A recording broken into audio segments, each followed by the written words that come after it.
In a 2D plane, if you have a point P and you want to find the direction of the point P from another point A, you can draw a line from point A to point P, then draw a vertical line from point P to point B and then join P to A. Now you can find the angle between them. This is known as planar angle, given by tan theta equal to PB by AB. So you can find theta by taking inverse of the tan.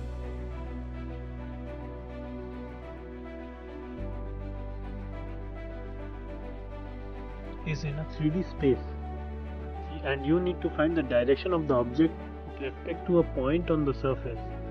Then the angle you need is known as solid angle. Let's understand how to calculate the solid angle, as it is important when doing thermal radiation calculations. Let's assume we have a hot surface emitting radiation in all the directions in a 3D space. This is known as diffuse emission. The radiation energy usually has different strengths in different directions, so it travels different amount of distance in each direction as shown here. Now, if we enclose all the directions where radiation can travel emitted diffusely from a surface, we get a hemispherical space. Coordinate system used in solid angle derivation is called spherical coordinate system. Let's look at some important terms related to spherical coordinate system. Firstly, the direction vectors. Here we have a unit direction vector n cap, which is normal to the surface, and unit vectors t1 and t2 cap, which are tangent to the surface. Now, if we have a point P in 3D space, then the angle formed between the line joining the surface and the point and the unit normal vector n cap is known as polar or zenith angle, shown by the symbol theta. If we project the point P perpendicular onto a reference plane, the angle between the projected vector and a tangent vector on the reference plane is called the azimuthal angle, shown by the symbol phi. For deriving the solid angle, let's first split out the hemispherical space into smaller elements of d theta and d phi.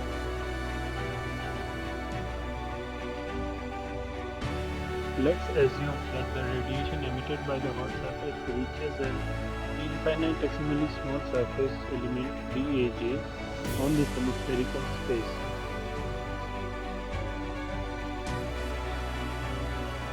So, the solid angle with which an infinitesimal surface dAj is seen from a point on the surface dA is defined as the projection of the surface dA onto a plane normal to the direction vector divided by the square of the distance r between dAj and dA.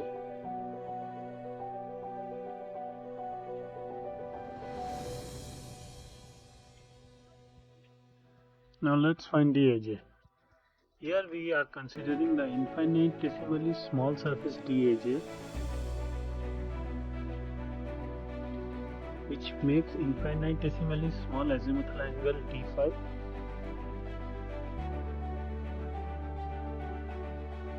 and an infinitesimal small polar angle d theta. So, solid angle is given by projected area dAj divided by the square of the distance r. Let's name the points on the surface dAj. We can calculate dAj as the product of the sides AB into BC. So let's first find out BC.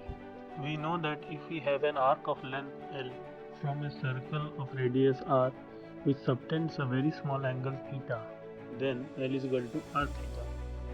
Using this concept, we get BC is equal to r d theta from the triangle OBC. Now let's take the triangle OBD. We can get BD equal to r sin theta. Further, the triangle ABD, we get AB is equal to r sin theta d phi. So ultimately we get dAj is equal to r d theta into r sin theta d phi. Putting the value of dAj in the formula of solid angle, we get d omega is equal to r square sin theta d phi divided by the distance r square. So we get d omega is equal to sin theta d phi, which is our solid angle.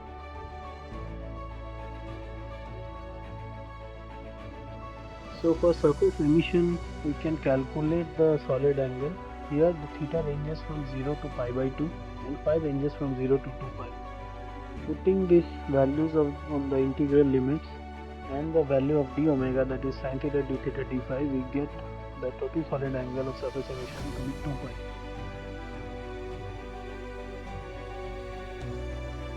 The volume emission theta ranges from 0 to pi and phi 0 to 2 pi. So here we get the total solid angle as 4 pi.